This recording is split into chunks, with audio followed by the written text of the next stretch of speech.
Chairman PTI का दावा रहा है कि उन्होंने रूस का जो दौरा किया, जिसके बाद 7 मार्च को अमेरिका से साइफर आया और फिर 8 मार्च को तहरीक अदम एतमाद पेश हुई, जिससे अमरीकी साजिश साबित होती है। मगर ये दावा हक़ाइक़ के बरखिलाफ है, क्योंकि ये मामला ना सिर्फ वज़ीर आज़म के रूस के दौरे से पहले का है, बल्कि अपोजिशन बाकायदा तहरीक अदम एतमाद का ऐलान कर चुकी थी। वज़ीर आज़म इमरान खान ने 23 फरवरी 2022 को रूस का दौरा किया, एक ऐसे वक्त में किया जब रूस के साथ आलमी ताकतें नाराज़ थीं, जबकि दूसरी तरफ 2021 के आखिर में ही पीपल्स पार्टी तहरीक अदम एतमाद के लिए मुतहर्रिक हो गई थी उनके रूस के दौरे से बहुत पहले, और हुकूमत की मुद्दत ख़त्म होने से पहले उसे घर भेजने का पीपल्स पार्टी दावा कर रही थी। साथ ही दिसंबर 2021 को यह खबर आना शुरू हो गई थी कि पीपल्स पार्टी नवाज शरीफ को तहरीक अदम एतमाद पर कायल करने की कोशिश कर रही है। और फिर 28 नवंबर 2021 को पीपल्स पार्टी के रहनुमा खुर्शीद शाह ने पार्लियामेंट में इन हाउस तब्दीली का इशारा दिया और कहा कि तादाद बराबर हो जाएगी। और फिर नून लीग के रहनुमा यार सादिक ने 24 दिसंबर 2021 को इन हाउस तब्दीली यानी अदम एतमाद का इशारा दिया।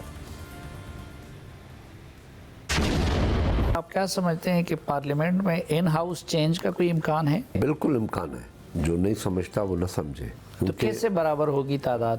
तादाद बराबर हो जाएगी। इत्तेहादी ना भी आए, इनके अपने रैंक्स में इतने क्रैक्स हैं जितना कहा जाए कम है। हो सकता है कल हम इन हाउस के लिए तैयार हो जाएं। और 11 जनवरी 2022 को यानी रूस के दौरे से पहले ख्वाजा आसिफ ने कहा था कि हुकूमत एतमाद खो चुकी है और पार्लियामेंट के अंदर तब्दीली लाई जाए, जल्द फैसला होगा।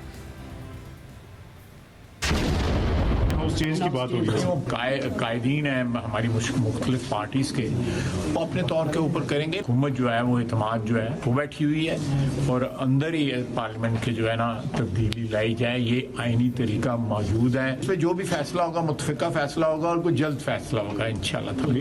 और जब ये सवाल हुआ कि अपोजिशन अक्सरियत के बावजूद चेयरमैन सेनेट को क्यों नहीं हटाती, तो बिलावल भुट्टो ने 18 जनवरी 2022 को कहा कि सेनेट में अदम एतमाद लाने से हुकूमत नहीं गिरेगी, हमें वज़ीर आज़म इमरान खान को भगाना है। अगर सेनेट में अदम एतमाद लाने से ये हुकूमत नहीं गिरता, अगर हमने अवाम को मिसाइल से निकालना है तो इमरान को भगाना है। और फिर 21 जनवरी 2022 को नून लीग के रहनुमा यार सादिक ने कहा था कि तहरीक अदम एतमाद से मुताल्लिक तैयारी है, बस वक्त का फैसला होना है। अदम एतमाद के लिए कुछ तैयारी कर रहे हैं आप लोग? तैयारी तो तकरीबन है, फैसला होना है कि वक्त कौन सा सही है, मौजू वक्त कौन सा है। तैयारी तकरीबन है, तैयारी की हमें और ज़रूरत नहीं है। और फिर 7 फरवरी 2022 को बाकायदा पीपल्स पार्टी और नून लीग के दरमियान तहरीक अदम एतमाद के मामले पर बात हुई और शहबाज शरीफ ने कहा कि तहरीक अदम एतमाद के मामले पर हमारी जमात में 2 राय थी, मगर नवाज शरीफ की क़यादत में अब इस मामले पर बहुत हद तक यकसुई है। हुकूमत को हटाने के लिए एहतजाज के साथ साथ वो अदम एतमाद का अमल है, और हम पुरुमीद हैं जिस तरीके से कायद हिज़्ब इख्तिलाफ साहब और बाकी नून लीग के क़यादत ने बात की है कि अपने जमात में भी इस पे कंसेंसस बन रहा है। पीपल्स पार्टी और नून लीग ने हुकूमती इत्तेहादियों से रब्ता करना शुरू कर दिया और 8 फरवरी 2022 को शहबाज शरीफ ने हुकूमती इत्तेहादी एमक्यूएम के सामने तहरीक अदम एतमाद का ऑप्शन रखा और एमक्यूएम रहनुमा आमिर खान ने तहरीक अदम एतमाद का मामला रब्ता कमेटी के सामने रखने का ऐलान किया। मैंने आमिर खान साहब उनके मोहतरम साथी उनसे भी बात की कि ये वोट ऑफ नो कॉन्फिडेंस एक आईनी ऑप्शन है, इसमें कोई दो राय नहीं है बिल्कुल। उसके लिए सारी बात हमने इनसे की है, तो ये अपने कराची जाके अपनी कमेटी में बात करेंगे और ये फैसला करेंगे। दिल से तो मैंने कान लगा के सुना है, ज़ुबान से ये कराची जाके बताएंगे। जो हमारी गुफ्तगू हुई है वो हम जाकर अपनी हाईकमान को अपने राब्ता कमेटी में सारी चीज़ें उनके इल्म में ले आएंगे, फिर जो भी फैसला होगा मुल्क की बेहतरी के लिए उसके ऊपर अमल करेंगे।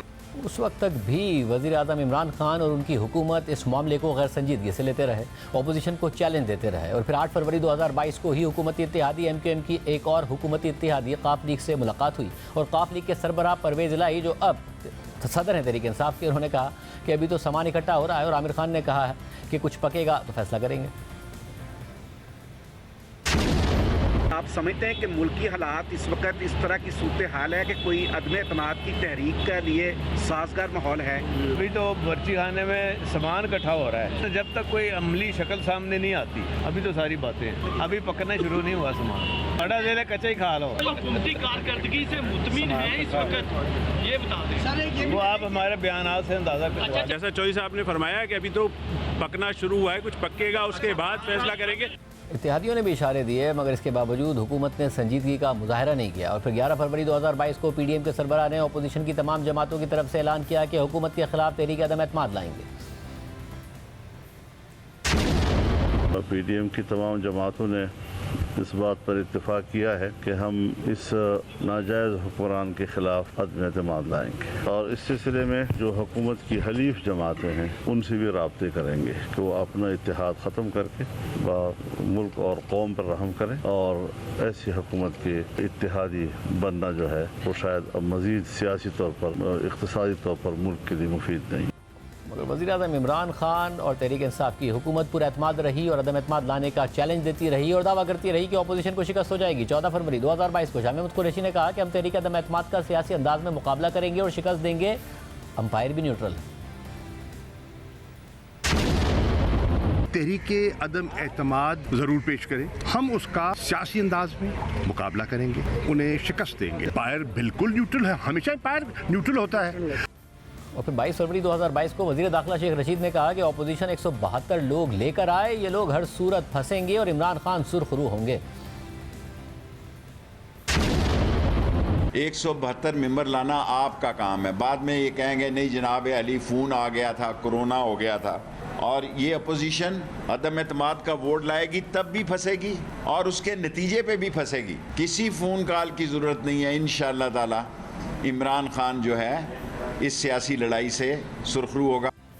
और फिर 23 फरवरी 2022 यानी वो दिन जब वज़ीर आज़म इमरान खान रूस के दौरे पर गए थे, उसी दिन वज़ीर दिफा परवेज़ खटक पुरएतमाद नजर आए और कहा कि हम मुकाबले के लिए तैयार हैं, कोई अदम एतमाद नहीं ला सकता। PTI के अराकीन कौमी असम्बली को तोड़ना आसान काम नहीं है। हम कोई सोए हुए नहीं है, इतना आसान काम नहीं है कि हमारे खिलाफ आप एतमाद ले। तो ये एक ड्रामा बना हुआ है, एक हाइप क्रिएट किया हुआ है और मुझे यकीन है कि जिस तरह ये तैयारी करें उससे डबल हम भी तैयार है। तो हम तो हर वक्त मुकाबले के लिए तैयार है, सिर्फ ये लोगों को धोखा देने के लिए इंशाल्लाह कोई अदम एतमाद नहीं ला सकता। हमने अपनी तैयारी की हुई है, हम रेडी है हर चीज़ के लिए। PTI के MNA तोड़ना कोई आसान काम नहीं है।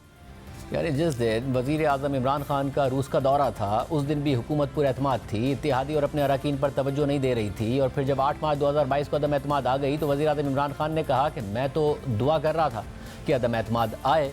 उसके बाद वो धमकियाँ देते रहे, ये कहते रहे कि आसिफ जरदारी मेरी बंदूक की नशिस्त पर आ गए हैं। यानी वाज़ेह है कि तहरीक अदम एतमाद का मामला रूसी दौरे से काफ़ी पहले का है और हुकूमत खुद अपोजिशन को अदम एतमाद लाने के लिए चैलेंज कर रही थी। और फिर वज़ीर आज़म इमरान खान ये तक कह रहे थे कि मेरी तो दुआ कबूल हो गई है, मेरी बंदूक की नशिस्त पर ये लोग आ गए हैं। मगर फिर वज़ीर आज़म के हाथ साइफर लगा और उन्हें यह भी यकीन हो गया कि तहरीक अदम एतमाद कामयाब होने जा रही है, तो उन्होंने इसे साजिश का रंग दे दिया और अपनी हुकूमत गिराने का इल्ज़ाम अमरीका पर लगा दिया। और फिर यह कह दिया कि अमरीका नाराज़ था क्योंकि मैंने रूस से सस्ता तेल खरीदने का मुआहिदा कर लिया था। मगर फिर पाकिस्तान में खुद रूसी सफ़ीर ने कह दिया कि ऐसा कोई मुआहिदा तो हुआ ही नहीं था।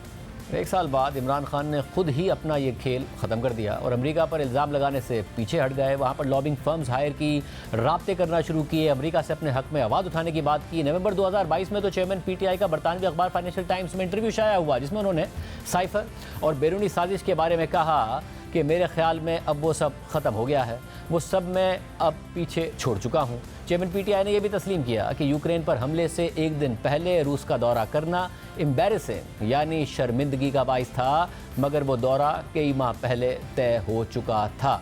ये सारे के सारे मामलात होते रहे। फिर उन्होंने जनरल बाजवा पर जिम्मेदारी डाल दी और नए नए कैरेक्टर सामने आते रहे, कभी मोहसिन नकवी, कभी हुसैन हक्कानी, कभी जनरल बाजवा, और इस तरीके से सिलसिला आगे बढ़ता रहा।